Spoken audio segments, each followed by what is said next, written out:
What do they do? What does Ford do? What does Toyota do? If China's got 90%, it's not enough to go around. No, they're asking themselves the same questions at the moment. So they're trying to workshop this because, while you could argue, as many have, that Trump's tariff call is a fair call because China's got away with non-tariff barriers and tariff barriers since the very first car joint venture, Beijing Jeep, back in the late 80s when I was originally in China. But China's made this call to go strategically after EVs. The state has supported it with subsidies, both to the industry and to consumers.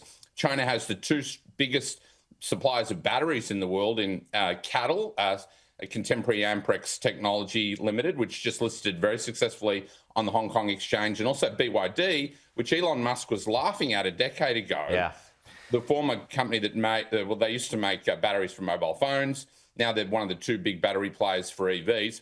Elon's not laughing right now. Yeah. And interestingly, he decided to throw open the bonnet, as it were, on all his IP, basically gifted it to the world. China took advantage of that. They invited Elon into China. They went to California, 10 plus years ago. And of course, they have the plant there. They've learned from Tesla. Yeah. And now, he's got this cutthroat competition. So, as we know, China's masters of the long game, right? So if nothing has changed on this front when it comes to the auto industry, what's the end result? Is there a global shortage of these popular American or Japanese brands? Or does this just allow China to keep on dominating? Therefore, we see more and more BYD cars, as you said, here in Australia.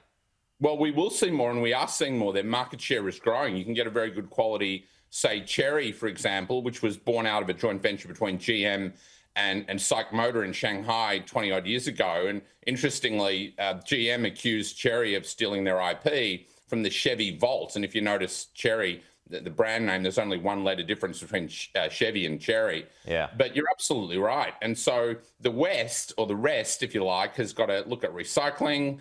They've got to look at other sources. And because they're going up against the resources and focus of the PRC Inc., the state, they've got to look at ways that they've got to get their hands on more of these rare earth elements and process them. And that's not going to happen overnight. No. So China has a lot of leverage here. And this is part of not just the trade war, but a broader Cold War, if you like, where Scott Besson is accusing them of reneging on their promises in their so-called trade war truce, where they're saying, we'll continue to export these things. Now they're dragging their heels on that. Okay. The Chinese have said, we're going to stop Chinese students coming to the US, and particularly to schools like Harvard, where Xi Jinping's daughter went to school and Bo Xilai's son went to school. Yep. And so both sides are playing real hardball at the moment. Yep. And the auto industry has been caught unawares and unprepared. All right, we'll see where it lands, Andrew. Good to have you with us this morning.